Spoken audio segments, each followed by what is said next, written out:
Bom dia, bom dia. Bom dia, Instagram. Bom dia, YouTube. Sejam muito bem-vindos. Essa é a 47ª semana de lives consecutivas. Hoje é terça-feira, né, gente? Dia 27 de maio. Então vamos ver o que Deus tem preparado para nós, qual a palavra que Deus quer nos dar nesta manhã. –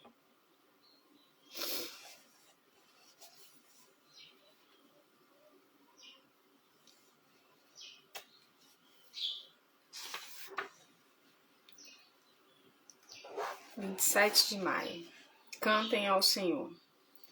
Então, a profetisa Miriam, irmã de Arão, pegou um tamborim e todas as mulheres a seguiram, tocando tamborins e dançando. Capítulo 15, capítulo 15, né, versículo 20 de Êxodo. Capítulo 15 do livro de Êxodo narra a comemoração do povo de Israel, quando finalmente foi liberto da escravidão no Egito. O Senhor abrira milagrosamente o Mar Vermelho, permitindo que escapassem das garras de Faraó e seu exército. A partir daquele episódio, os israelitas puderam respirar aliviados porque aquela terrível luta terminava. A Bíblia nos conta que, após esse grande livramento, Miriam liderou as mulheres em adoração, com cânticos e danças, e celebrou a vitória alcançada mediante o povo de Deus. Mulher, sei que as batalhas podem ser extremamente desafiadoras e que, vez ou outra, talvez nós nos desesperemos diante dos obstáculos. À semelhança de Israel, em certas ocasiões, sentimos como se estivéssemos encurraladas, tanto pelo Mar Vermelho à nossa frente, quanto pelo exército egípcio atrás de nós. Porém, que alegria é saber que esses milagres surpreendentes descritos na palavra não se limitam a um Deus que agia no passado, mas nos revela o caráter de um Deus que realiza grandes maravilhas em meio ao seu povo até os dias de hoje.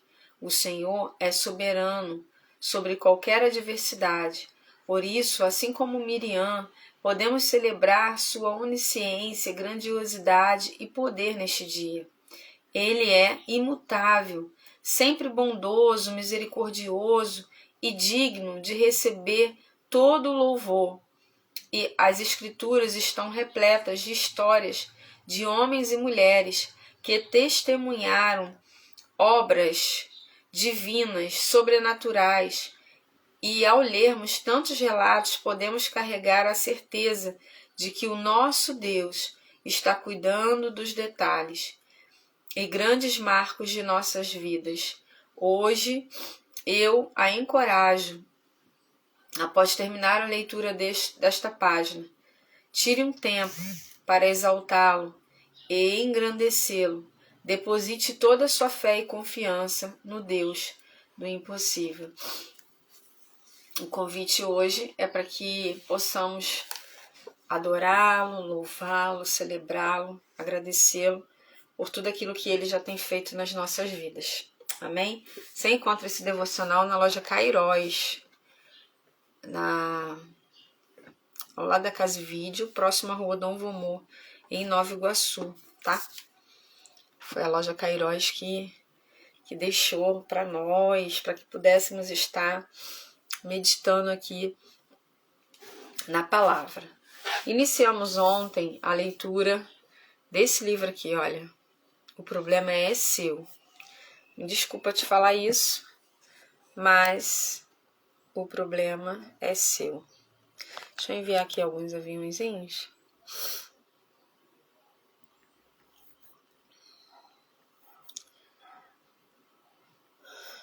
Vamos convidar.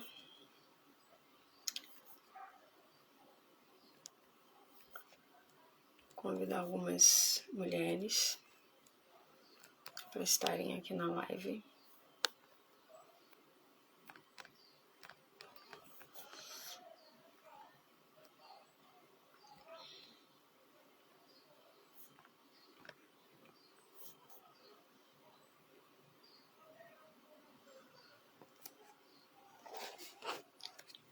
Vamos lá. Deixa eu abrir aqui meu bloco de notas.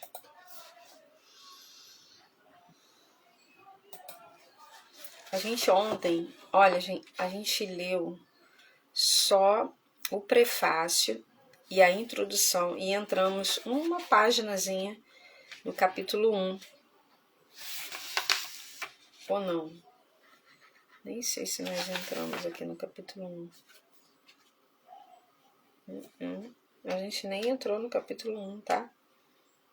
Ah, entramos. E já teve como observar, um dia já conseguimos observar que esse livro vai agregar muito à nossa vida, muito, tá? Então, fica aí ligadinho. Então, vamos lá. A gente está no capítulo 1. Eu vou repetir só a parte aqui, ó. O primeiro poder que as pessoas recebem através da sabedoria é tomar decisões certas, e o segundo é solucionar problemas difíceis. Perceba que para muitos problemas na vida, há sinais capazes de nos preparar para o que nos espera. Nos próximos capítulos falarei mais sobre como estar atento a estes sinais, para que você consiga enxergar a solução que pode simplesmente estar acompanhando o próprio problema. Existem, por outro lado, soluções de problemas que apenas geram problemas ainda maiores. Esse é o oposto da sabedoria. A sabedoria soluciona problemas que você nunca deveria ter criado. Um exemplo simples é o da pessoa que deve dinheiro a um colega de trabalho e, para resolver esse problema, usa o cheque especial de sua conta bancária. Ele resolve um problema, não deve mais ao colega, mas fica com outro pior. Agora deve ao banco. Pois quando estão em baixa, os juros do chamado limite do cheque especial no Brasil são altíssimos. Assim, essa pessoa acaba apenas trocando uma dívida por outra, que será muito maior. Isso não é sabedoria, é postergar a derrota. Agora pare por alguns instantes para analisar mais de perto essa situação. Você já sabe que faltou sabedoria para esse cidadão lidar com o dinheiro dele. Certamente, ele deixou escapar por entre os dedos o controle de suas finanças. Agiu de forma precipitada nos gastos e contou apenas com o acho que dá para pagar no final do mês. E o restante da história você já conhece. Mas o olhar ainda mais fundo para esse caso, podemos chegar à verdadeira origem do problema. Por que ele tomou o dinheiro emprestado de um colega? Provavelmente para custear um sonho para o qual ainda não havia se organizado, e certamente preferiu não ter que recorrer ao banco para evitar juros. Afinal, com fé em Deus, vou quitar essa dívida. Afinal, quem estava governando quem? Isso mesmo. Nesse caso, a emoção assumiu o comando. Quando nos agarramos às emoções que turvam a nossa mente, não há espaço para a sabedoria se revelar. Não damos tempo para a maturidade chegar e abandonamos o estado de graça. Aqui vale reforçar o que eu disse na introdução. Para cada problema que virá na sua direção, a sabedoria sempre terá uma saída. Fique tranquilo, pois apresentarei mais adiante os endereços da sabedoria, para que você encontre as portas e nunca mais deixe-se perca em meio aos seus problemas. Sabedoria é pensar como Deus pensa. O dicionário jamais irá expressar, seja qual for o idioma, o que é a verdadeira sabedoria. Acompanhe comigo uma definição dicionarizada. Qualidade de quem sabe muito. Acúmulo de muitos conhecimentos. Erudição, saber. Prudência e moderação ao agir. Temperança, oposto de imprudência.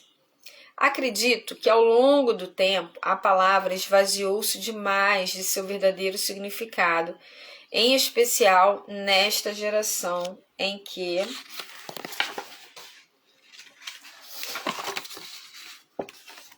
o entretenimento gera mais engajamento que o conhecimento. A sabedoria vai muito além de ter conhecimento e agir com moderação. É praticamente indefinível. Sócrates, famoso filósofo grego, por sua vez, disse que o poder está no saber e a fraqueza na ignorância. Logo, quem tem sabedoria, que vai muito além do saber, é poderoso. No meu livro, O Maior Poder do Mundo, falo sobre os 8 poderes que regem a humanidade. A sabedoria é um deles. Muitos confundem ser culto ou intelectual com ser sábio. Talvez isso esteja relacionado com o conceito dicionarizado. A verdadeira sabedoria, porém, não se prende aos conceitos humanos. Afinal, ela não está disponível na terra dos viventes. Com base nesses conceitos, a sabedoria é um presente divino, um dom espiritual, uma conquista que transcende a vida terrena. Pesquisando também em outras fontes, vemos que a palavra está relacionada à sapiência ou sagacidade, com origem relacionada ao latim sapere, que tem sabor. Descobrimos ainda que o equivalente em grego, sofia, é o termo que equivale ao saber. E esta está presente na formação de outras palavras, como teosofia. Além disso, pode significar habilidade manual, ciência e sabedoria. Resumidamente, sabe-se que dependendo do contexto ou do público, um termo tem diferentes definições. É o que chamamos de jargão. Isso acontece com sabedoria, que tem sentidos diferentes para a filosofia, a teologia ou a psicologia. No sentido mais comum e popular, sabedoria é a qualidade que traz sensatez, prudência, moderação à pessoa. Ao passo que no jargão religioso é o conhecimento inspirado nas coisas divinas e humanas. De modo geral, a sabedoria está associada a atributos como compaixão, autoconhecimento, experiencial, autotranscendência e desapego material, bem como a virtudes como ética e benevolência. Apesar de tudo isso fazer parte, a sabedoria é muito, mas muito mais do que isso. A minha definição como teólogo, pesquisador de desenvolvimento humano e pastor por vocação é: sabedoria é pensar como Deus pensa, a mente de Deus no ser humano. É possível um ser humano com limitações e finitude que lhes são peculiares pensar como Deus? Sim, eu diria. Para demonstrar que isso seria possível, Deus enviou um protótipo do ser humano ideal, do céu para a terra. Agora temos um exemplo para seguir, um comportamento e uma maneira de pensar para copiar. Você certamente sabe de quem estou falando. Veja se alguém, em meio a uma calorosa discussão, desse um tapa bem forte no rosto de Jesus Cristo, o próprio Filho de Deus. O que ele faria? sairia correndo aos prantos? Ele se vingaria dando um tapa com ainda mais força ou daria a outra face? Já sabe a resposta, não é? Certamente ele daria a outra face. Não é necessário ser cristão para saber disso. Agora reflita comigo. Se escolheu a opção C, você sabe como Deus pensa. Você sabe como o protótipo humano ideal agiria. Portanto, é capaz de pensar parecido com Deus. Infelizmente, saber como Deus pensa e ser capaz de pensar como Ele não significa que você escolheria agir como Ele. Contudo, é um ótimo indicativo de que você já entende como o próprio Deus gostaria que fossem as coisas. O desafio deste século é pensar como Deus. É pensar como Deus pensa e reage como Ele reagiria. Jesus é a sabedoria em pessoa. Ele é a verdadeira sabedoria. Imagine que a cada decisão e a cada escolha tomada, você pudesse fazer exatamente o que o único que já viu o futuro decidiria. Isso sim é o que podemos chamar de vantagem. Já refletiu quanto você poderia ajudar pessoas? Que diferencial isso seria para você organizar a sua vida? Quanto cooperaria para que você construísse um legado para esta e para as próximas gerações? Quase tudo que você se queixa hoje em dia, ou seja, os problemas que o acompanham, acontece porque você agiu com falta de sabedoria em algum momento da sua caminhada. Por isso, a nossa busca pela sabedoria resume-se em buscar a mentalidade divina, a forma de Deus pensar sobre as coisas. Os que têm idade é que devem falar, pensava eu. Os anos avançados é que devem ensinar sabedoria.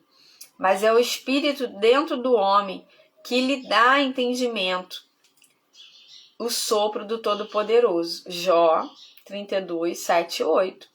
Um dos 4 livros da sabedoria judaica deixa claro que Jó pensava que a sabedoria vinha com o tempo.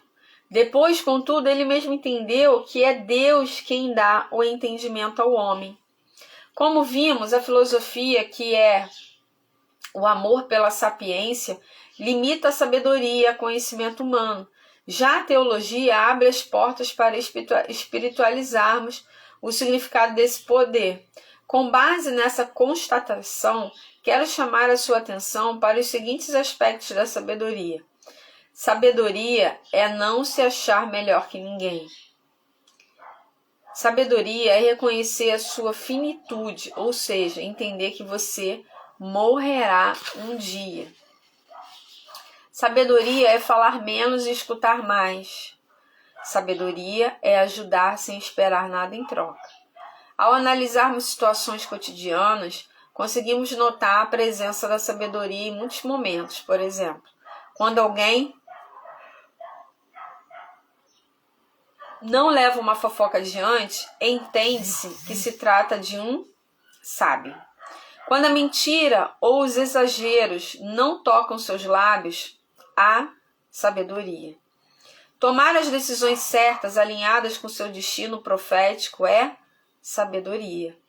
Escolher as entradas da vida com coerência é sabedoria. Preferir dar honra ao outro, sabedoria. Procurar a paz em todo o tempo, sabedoria. Todo sábio é pacificador. Você quer identificar uma pessoa sábia? Analisa os seus comportamentos mediante a brigas, a discussões de família, no trabalho. Como ela se posiciona? Ela é aquela pessoa que coloca a lenha na fogueira ou que joga água na fogueira? Aquela que apazigua, aquela que fala, ei, não, espera, não é assim. quem é. Você logo consegue identificar se aquela pessoa é uma pessoa sábia. Então, geralmente, pessoas sábias não estão envolvidas em conflitos, não estão envolvidas em fofocas.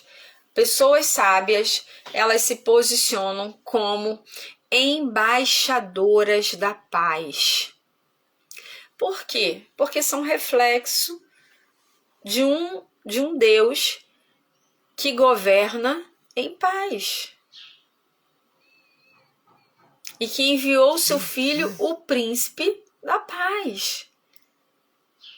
Entende?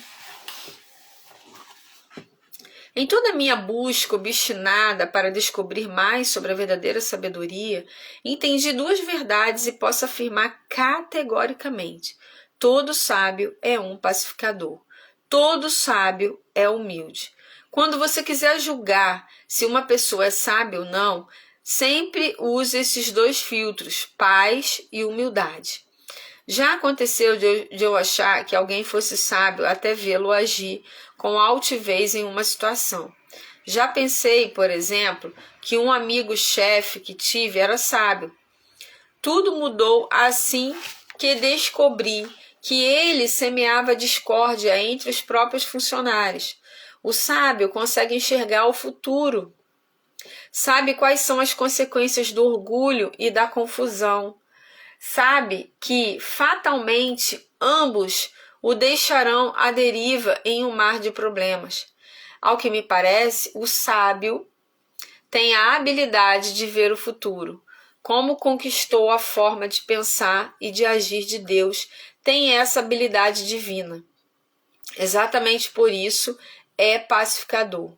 Uma pessoa que já enxergou lá na frente e sabe exatamente o resultado de um conflito ou de uma guerra. Bom dia, Nick. Cadê? Chegou na frente, sabe exatamente o resultado de um conflito ou de uma guerra. Se é um pacificador, tem a sabedoria e a humildade de evitá-la. Quanto à segunda verdade, você já viu o que acontece com um alimento sem conservante? O alimento in natura, como uma fruta descascada fora da geladeira e sem nenhum condicionamento adequado, diferentemente da fruta em conserva, não dura muito tempo. Sofre com a falta de proteção que agentes capazes de manter suas propriedades poderiam lhe dar. Se a sabedoria fosse comparada a um alimento, a humildade seria o seu conservante. Entende isso?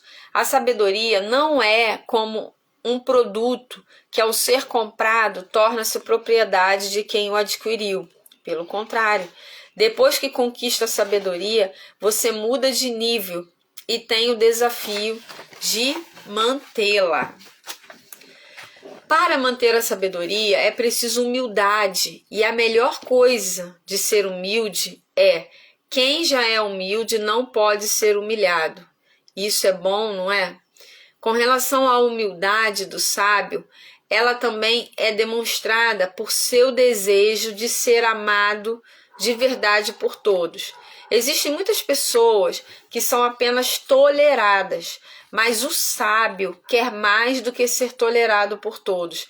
Ele quer ser amado para, consequentemente, ser dotado de um equilíbrio que o capacita a estar em plenitude e a conservar seu estado de sabedoria.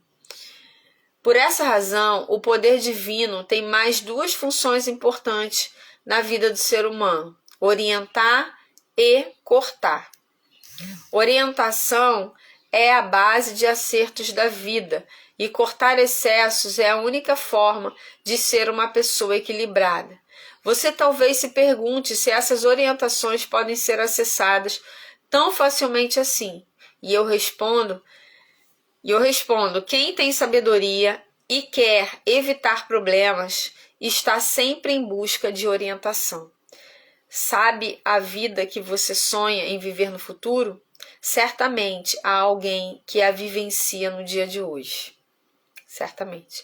Essa pessoa já terá passado pelo que você está passando, se fortalecido diante de problemas vividos, superado barreiras e, com certeza, conquistado a sabedoria que a levou a outro nível em sua própria vida. O sábio alcança o nível de mentor. Ao final deste livro, aplicando cada conceito, você terá atingido esse nível. Por isso, não hesite em pagar o preço de ser mentoreado por alguém que ajudará você a mudar a sua vida para sempre. Os conselhos são importantes para quem quiser fazer planos, e quem sai à guerra precisa de orientação. Quem sai à guerra precisa de orientação, e com muitos conselheiros se obtém a vitória. Provérbios 24, 6. Essa instrução é tão valiosa para que você consiga lidar com esse problema que é seu, que fiz questão de trazer um capítulo inteiramente dedicado a isso, mais adiante neste livro. Os jovens e adultos desta geração passam por um tempo de polarizações, como dizem os mais velhos. Com eles é 8 ou 80.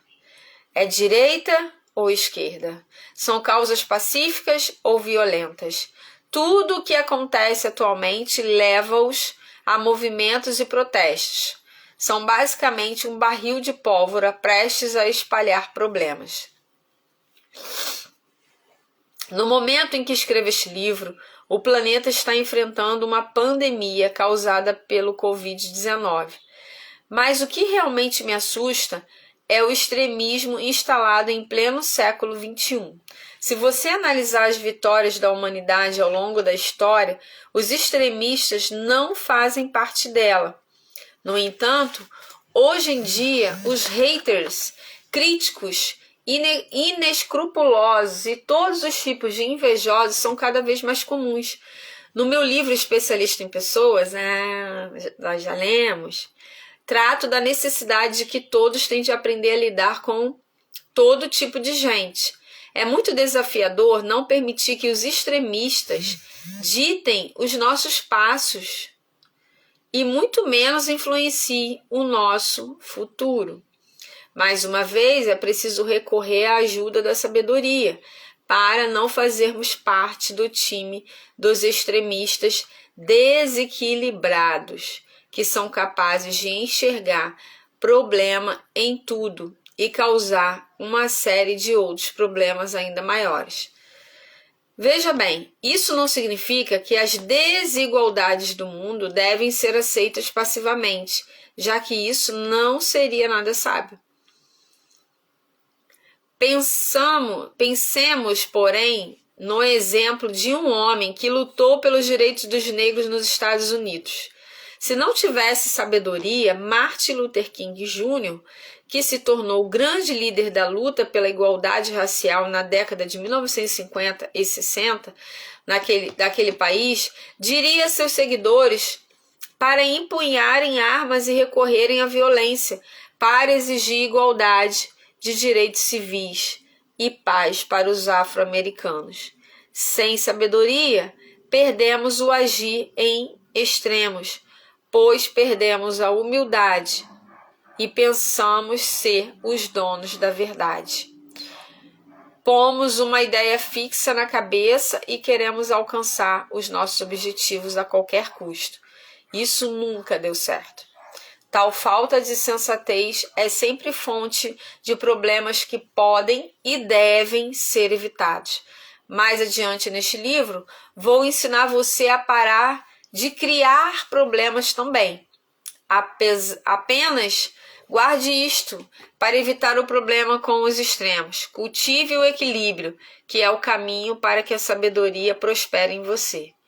Uma vez sábio, você poderá interpretar as situações com razoabilidade e moderação. Quem é como o sábio? Quem sabe interpretar as coisas? A sabedoria de um sábio alcança o favor do rei e muda o seu semblante carregado. Eclesiastes 8:1. eu vou parar aqui, porque hoje eu tenho que terminar bem mais cedo. E também, esse aqui é o capítulo 1, tá, gente? É o capítulo 1 desse livro maravilhoso. Eu já estou amando. O problema é seu, Anique. O problema é seu. E eu quero ressaltar o que nós lemos ontem.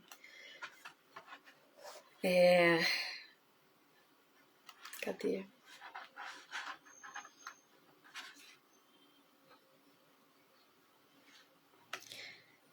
Ele aqui na introdução, né? Ele já disse que existem problemas causados por você e problemas enviados por Deus. Então fica ligado nisso. Mas eu acho que eu tinha sublinhado outra coisa. Eu coloquei, né, ontem um insight. Não existe problema sem solução. Porque em sua definição, o problema é algo que precisa ser solucionado. Então, se não há solução, não é um problema, é um fato. Aquilo que não tem solução não é um problema, tá? Porque todo problema tem solução, ok? Amanhã a live é às 9, tá, gente? Hoje eu preciso terminar um pouquinho mais cedo por causa do meu compromisso, mas amanhã a live é às 9 e a gente vai ter um pouquinho mais de tempo para poder falar e continuar aqui nesse capítulo 1. Se você quer adquirir esse livro, você já pode encomendar com a Papel Colorido RJ, ok? @Papel Colorido RJ, você vai lá e vai falar com a Verônica, vai falar, Verônica, eu quero o livro da live, ou eu quero outro livro, você vai encomendar, vai ver se ela tem. E agora a Papel Colorido, ela está com um quiosque na Galeria Garcias, um bequinho ali da Vivian Festas, tá? Super fácil de achar ali, no coração de Nova Iguaçu. Tá bom, gente?